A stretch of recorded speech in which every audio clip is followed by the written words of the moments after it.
Taste the Daily. கடலூரில் tipper மற்றும் Taurus lorry உரிமையாளர்கள் கட்டுமான பொருட்களின் விலை உயர்வை கண்டித்து வேலை நிறுத்த போராட்டத்தில் ஈடுபட்டனர். தமிழகத்தில் அண்மை காலமாக எந்தவித அறிவிப்பும் இல்லாமல் கிராவல், எம்சான், ஜல்லி உள்ளிட்ட கட்டுமான பொருட்களின் விலை கடுமையாக உயர்ந்துள்ளது. இந்த விலை உயர்வை கண்டித்து கடலூர் மாவட்ட டிப்பர் மற்றும் டாரஸ் லாரி உரிமையாளர்கள் சங்கம் சார்பில் அனைத்து லாரிகளையும் மாவட்ட ஆட்சியர் அலுவலகம் அருகே நிறுத்தி வைத்து 2வது நாளாக வேலை நிறுத்த போராட்டத்தில் ஈடுபட்டனர். மேலும் இந்த போராட்டத்தில் திறனற்ற திமுக அரசு கட்டுமான பொருட்களின் விலை உயர்வை கட்டுப்படுத்த வேண்டும் என வலியுறுத்தினர். திண்டுக்கல் மாவட்டம் நத்தம் அருகே உள்ள வத்திப்பட்டி அரசு ஆரம்ப சுகாதார நிலையத்தை 50க்கும் மேற்பட்ட குரங்குகள் சுற்றி வருவதால் நோயாளிகள் அச்சமடைந்துள்ளனர். சிகிச்சைக்காக நாள்தோறும் 200க்கும் மேற்பட்ட பொதுமக்கள் வருகை தரும் நிலையில் குரங்குகள் படையெடுத்து தின்பண்டங்களை பறிப்பதால் கர்ப்பிணி பெண்கள், குழந்தைகள் உள்ளிட்டோர் மிகுந்த அச்சமடைந்துள்ளனர். குரங்குகளை பிடித்து வனப்பகுதியில் விட வேண்டும் என வனத்துறையினருக்கு பொதுமக்கள் கோரிக்கை விடுத்துள்ளனர்.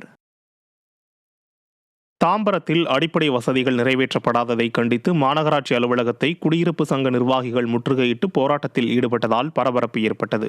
சென்னை அருகே விடிய ஆட்சியின் திமுக மேயர் தலைமையிலான தாம்பரம் மாநகராட்சிக்குட்பட்ட பகுதிகளில் வளர்ச்சி திட்டங்கள் நிறைவேற்றப்படாததால் சாலைகள் குண்டும் குழியுமாக உள்ளதாகவும், கழிவுநீர் கால்வாய்களில் சாக்கடை நீர் பெருக்கெடுத்து ஓடி சுகாதார சீர்கேட்டை ஏற்படுத்தியுள்ளதாகவும் மக்கள் குற்றம் சாட்டினர். தூய்மை பணி, சாலைகள் சீரமைத்தல் உட்பட அடிப்படை பணிகளை விரைந்து மேற்கொள்ளுமாறு புகார் கொடுத்தும் மாநகராட்சி அதிகாரிகள் நடவடிக்கை எடுக்காமல் அலட்சியம் காட்டியதால் அதிருப்தி அடைந்த மாநகராட்சி மண்டலம் 2 மற்றும் 3க்கு உட்பட்ட குடியிருப்போர் சங்கத்தினர் ஊர்வலமாக சென்று மாநகராட்சி அலுவலகத்தை முற்றுகையிட்டு முழக்கங்களை எழுப்பினர்.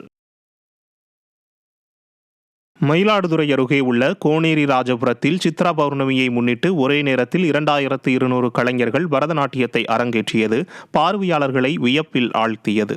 இங்குள்ள நடராஜர் பெருமான் கோயிலில் தமிழ்நாடு மட்டுமின்றி இலங்கை, சிங்கப்பூர், மலேசியா ஆகிய நாடுகளிலிருந்து வந்திருந்த 2200 பரதநாட்டிய கலைஞர்கள் ஒரே நேரத்தில் பரதநாட்டியம் ஆடி நடராஜருக்கு நாட்டியாஞ்சலி செலுத்தினர். தில்லையம்பலம் என்ற பெயரில் நடத்தப்பட்ட இந்நிகழ்ச்சியில் நடராஜ பெருமான் இடது காலை தூக்கி ஆடிய பாதம் வடிவில் வரிசையாக நின்ற மாணவர்கள் 22 நிமிடங்கள் பரதநாட்டியம் ஆடினர். இந்த நிகழ்ச்சியை இன்டர்நேஷனல் பிரைட் வேர்ல்ட் ரெக்கார்ட்ஸ் உலக சாதனையாக பதிவு செய்தது.